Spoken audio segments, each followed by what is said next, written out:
His Lordship made. Please, your word. An end to this, can we? I'm extremely sorry. We'll have to cut it off. आप देश विरोधी लोग हैं, देश विरोधी लोगों को वोट कर रहे हैं, उसका विरोध करके आ रहे हैं। यहाँ पर भी वोट फैलाओगे आप? मोदी मीडिया चोर है, मोदी मीडिया चोर है।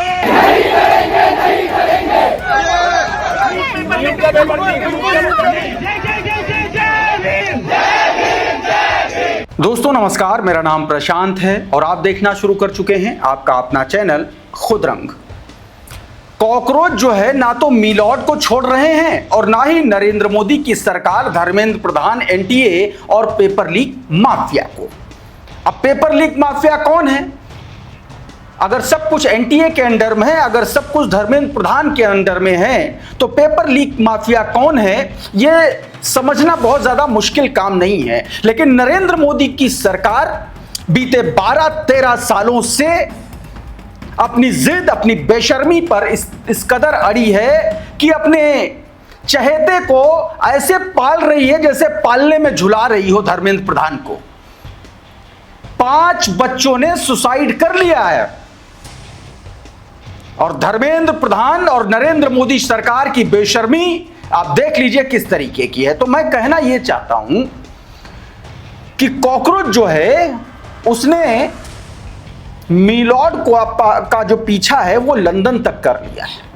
Chief justice of India justice Suryakant के साथ कुछ ऐसा हुआ जिसके बाद नरेंद्र मोदी की सरकार को मैदान में उतरना पड़ा। अभी उसके बारे में आपको बता रहा हूं। आपको दिल्ली के जंतर मंतर भी ले चलूंगा जहां पर कॉकरोच जनता पार्टी के प्रोटेस्ट में विघ्न डालने वाले कुछ नफरती गिरगिट भी पैदा हुए, वहां पर पहुंचे हैं और उन नफरती गिरगिटों को किस तरीके से खदेड़ा गया है, वहां से भगाया गया है बेइज्जत करके, वो भी बताऊंगा। और गोदी मीडिया के जो पत्रकार हैं उनको कैसे भगाया गया है वो भी आपको दिखाऊंगा। दिल्ली पुलिस की कारस्तानी भी दिखाऊंगा और इसके अलावा और भी बहुत सारी खबरें हैं, एक एक करके सब कुछ दिखाऊंगा। बहुत सारे वीडियोस भी हैं। लेकिन सबसे पहले बात chief justice of India justice Suryakant से करते हैं। जस्टिस सूर्यकांत 4 मई को लंदन गए थे। लंदन यूनिवर्सिटी से संबद्ध एक कॉलेज, वहां पर उनका व्याख्यान था। अब व्याख्यान में जब गए तो उनसे सवाल जवाब का एक सेशन भी रखा गया। सवाल जवाब में पूछ लिया गया, एक महिला ने पूछ लिया, कहा कि आपने कॉकरोच कहा था, आरटीआई एक्टिविस्ट, जर्नलिस्ट, बेरोजगारों को आपने कॉकरोच कहा था। मतलब बेसिकली उसने अभिव्यक्ति की आजादी को लेकर के और इंटॉलरेंस को लेकर के सवाल किया था। मीलॉट जो है वहां जवाब देने से बचते हुए नजर आए। ये वीडियो पहले देखिए पूरा। It does seem that this hostility is somewhat reflected in His Lordship's recent, very well publicized With all remarks. due respect, I'm so sorry. Yeah, I will continue my question The because topic is when concerning artificial intelligence and international law. yes, So but I sorry. think when the respected speaker has I'm referred extremely to sorry. I'm Indian extremely youth and journalists and We'll have to cut it right off. to information activists as cockroaches and parasites recently, I think that should be given. With all due respect, he I would should be request given a madam chance to stick respond. to the topic, Thank and you. we will not be taking up any questions. And this is not a political event. Thank you so much. अब इसको लेकर के प्रेम प्रकाश देखिए क्या लिख रहे हैं। लिख रहे हैं कि लंदन में सीजीआई सूर्यकांत शर्मा एआई पर भाषण देने गए थे, लेकिन वहां बैठी एक श्रोता ने उनसे डेमोक्रेसी पर सवाल पूछ लिया और उनके कॉकरोच संबंधी विवादित बयान का भी जिक्र कर दिया। मोदी की तरह सीजीआई भी सवाल का जवाब देने की जगह चुप्पी साधे रखी। भारत के प्रधानमंत्री नरेंद्र मोदी की तरह फिर उनके बचाव में संचालिका महोदय आई, जिन्होंने कहा कि सवाल जवाब का कोई सत्र नहीं था और इस तरह के सवाल पूछने की यहां इजाजत नहीं है। अब बताइए, जगह जगह सवाल उठने लगे हैं लेकिन पूरी व्यवस्था है कि मौन है। इंडिया की विकलांग पत्रकारिता विदेश में हमेशा बेइज्जती कर देती है और जब ऐसा प्रश्न प्रधानमंत्री सीजीआई से पूछा जाता है तो बताने में असमर्थ हो जाते हैं। एक और वीडियो देखिए, फिर मैं पूरी कहानी आपको बताता हूं। ये वो महिला है जो सवाल पूछ रही, देखिए जरा। यही वो महिला है। वो सेशन था बाकायदा। Indian track record of protecting democracy. और इसने सवाल पूछा, फिर उसके बाद मंच से उसको रोक दिया गया। तो मनदीप पुनिया कह रहे हैं कि आप कितनी भी बड़ी तोप क्यों ना हो, लोग सवाल तो पूछेंगे ही। Chief justice of India Suryakant was in London. This is what happened yesterday in Birkbeck university in London. अब न्यूज 18 की इस खबर को देखिए, क्या था। 4 जून को चीफ जस्टिस सूर्यकांत 4 जून को आर्टिफिशियल इंटेलिजेंस और अंतरराष्ट्रीय कानून विषय पर लेक्चर देने के लिए यूनिवर्सिटी ऑफ लंदन के बेक कॉलेज पहुंचे। उनके संबोधन के बाद सवाल जवाब का सत्र रखा गया था। यह न्यूज 18 बता रहा है। सत्र रखा गया था जहां एक शख्स नहीं, महिला ने सवाल किया था। असहमति के प्रति बढ़ती कथित असहिष्णुता का मुद्दा उठा दिया। अब इसके बाद दोस्तों, भारत सरकार ने एक तरीके से भारत सरकार का जो लंदन का उच्चायोग है उसने इस पर सवाल जवाब कर लिया है। ये उसका लेटर है, आप देखिए। इंडिया एंड यूके बताया गया कि on 4 June 2026 honourable chief justice of India attended an event in the university of London Birkbeck at the invitation of the organizers deliver a lecture on artificial intelligence and international law. A lively discussion followed his address. Thereafter, the certain individual tried to disrupt the event. ये इसमें कहा गया, मतलब एक तरीके से उस पर सवाल जवाब किया गया, उस पर आपत्ति जताई गई है। तो ये कॉकरोचों का इस तरीके से मामला चल रहा है। मैं यूपी पर भी बात करूंगा कि इलाहाबाद हाईकोर्ट ने योगी आदित्यनाथ की सरकार को किस तरीके से आड़े हाथों लिया है। उससे पहले कॉकरोच की पूरी बात कंप्लीट कर लेते हैं। कॉकरोच जनता पार्टी का आज जंतर मंतर पर प्रोटेस्ट है। प्रोटेस्ट में हजारों की संख्या में लोग पहुंचे। शुरुआत में बहुत ज्यादा लोग नहीं थे। आप इन तस्वीरों को साफ तौर पर देख सकते हैं अपनी स्क्रीन पर। लेकिन ये जो तस्वीरें हैं ये शुरुआती 2 घंटे के बाद की हैं। लोगों की भीड़ बढ़नी शुरू हुई, हजारों की संख्या वहां पर हुई। लेकिन इसी बीच इन्हीं हजारों में भारतीय जनता पार्टी के टुकड़ों पर पलने वाले कुछ नफरती परजीवी भी वहां पर आए। और इन परजीवियों में से एक नफरती महिला रिद्धिमा शर्मा भी पहुंची, जो जगह जगह हिंदू मुसलमान करती है, खुलेआम नफरत फैलाती है। लेकिन मजाल है इस पर कोई कार्रवाई हो जाए, कुछ नहीं हुआ।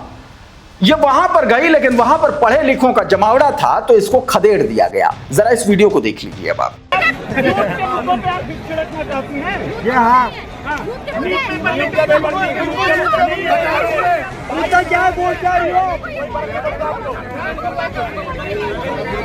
ये वहां पहुंची थी बवाल करने महिला। फिर उसके बाद कुछ लोगों ने कहा कि आप यूथ के मुद्दों पर आकर के यहां बखेड़ा खड़ा करना चाहती हैं, तो यहां पर ये लड़ने लगी। बेसिकली एक जाहिलियत का जो अगर कोई पैरामीटर होता होगा तो आप समझ लीजिए कुछ ऐसा ही होता होगा। कम से कम बातचीत करने का तरीका इसका यही है, यही लहजा है। अब इसको लेकर के दोस्तों एक और खबर, एक और वीडियो आपको दिखाता हूं। पहले ये देखिए गोदी मीडिया कैसे वहां से खदेड़ा गया। देखिए जरा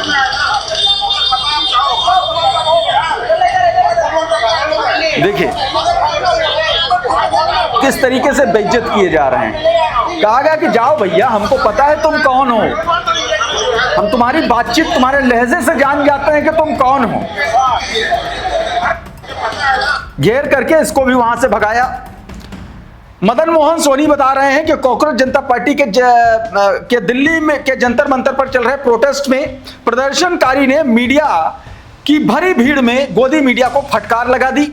रिपोर्टर ने जब युवक से बात करने की कोशिश की तो युवक ने उसके चैनल के बारे में पोल खोलते हुए सिर्फ इंटरव्यू देने से मना नहीं किया, बल्कि सबके सामने फटकार लगा दी। इतना ही नहीं, उसके बाद जब उसने बातचीत की इसको लेकर के तो कुछ कहा है ये भी आप सुनिए आपकी स्क्रीन पर। जनता के मुद्दे नहीं उठाते हैं, कोई भी इश्यू, इसमें भी अभी इनको प्रॉब्लम दिख रही है। 5 स्टूडेंट्स ने सुसाइड किया, उनको ये प्रॉब्लम नहीं दिख रही है। इनको प्रॉब्लम दिख रही है कि आप शूज पहन के यहाँ सीधे तौर पर इससे पूछा गया गोदी मीडिया आप किसको कह रहे हैं, तो कहा गया जनता के मुद्दे उठाते नहीं हो, सरकार के फंड पर पलते हो, सरकार का ही गाना गाते हो, तो गोदी मीडिया तुम ही हो। यह सीधे तौर पर कहा गया। यही नहीं, गोदी मीडिया चोर है के नारे तक वहां पर लगे। जरा इस वीडियो को भी देख लीजिए।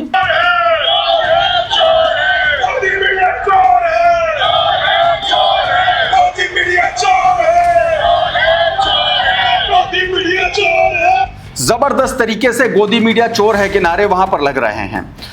कुछ ऐसे लोग भी आए जो इस बात को लेकर के उनको पता है कि इस सरकार का रवैया कैसा है। हर प्रोटेस्टर को देशद्रोही घोषित करने वाला गोदी मीडिया और ये सरकार का इकोसिस्टम युवाओं के आगे एक तरीके से नतमस्तक नजर आया, क्योंकि युवा अपनी बात जब कहते हुए नजर आए और उन्होंने कहा, उनसे पूछा गया कि आप फूल क्यों लाए हैं, तो कहा कि फूल इसलिए लाए हैं क्योंकि यहां पर प्रदर्शन करने वालों का मतलब ये सरकार निकालती है, गोदी मीडिया निकालती कि वो देशद्रोही हैं। लेकिन हम देशद्रोही नहीं हैं, हम अपनी बात रखने के आए हैं, हमारे करियर के साथ खिलवाड़ हुआ है, उसकी जवाबदेही तय करने के लिए आए हैं। Flowers are just a symbol of peace, you know, like often protesters are very easily declared anti-nationals in this country. और अब बढ़ते हैं उत्तर प्रदेश में इलाहाबाद हाईकोर्ट ने किस तरीके से योगी सरकार को फटकार लगाई है। बार एंड बेंच की इस खबर को देखिए। UP police officers not lawyer to constitution, they act to satisfy political superiors.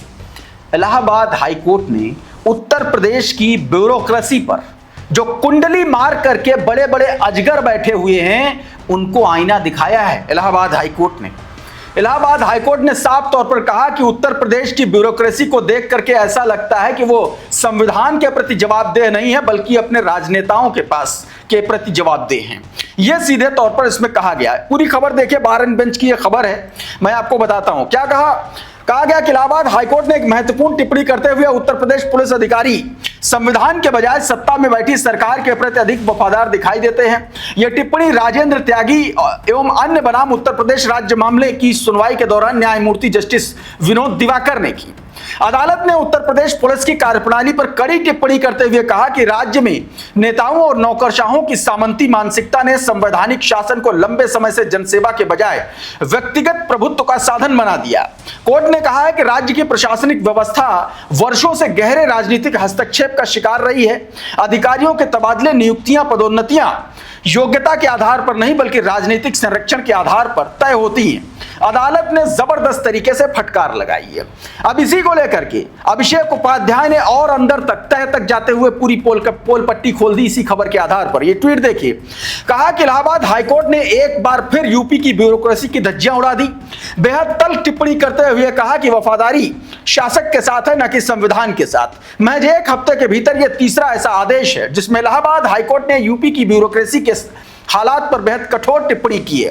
Justice Vinod Diwakar की बेंच में 31 पेज के ऑर्डर में एक बार फिर से यूपी की ब्यूरोक्रेसी को सिरे से बेपर्दा कर दिया। यहां तक कह दिया कि यहां ट्रांसफर, पोस्टिंग, प्रमोशन भी मेरिट की जगह राजनीतिक संरक्षण के आधार पर किए जा रहे हैं। हाईकोर्ट ने यहां तक कह दिया कि अधिकारियों को राजनीतिक सिस्टम का वफादार समझा जाता है, उन्हें मलाईदार कमिश्नरेट और जिलों में मलाईदार पोस्टिंग दी जाती है, जबकि जो अधिकारी मेरिट पर आधारित स्वतंत्र तरीके से काम करते हैं उन्हें महत्वहीन और साधारण पोस्टिंग दी जाती है।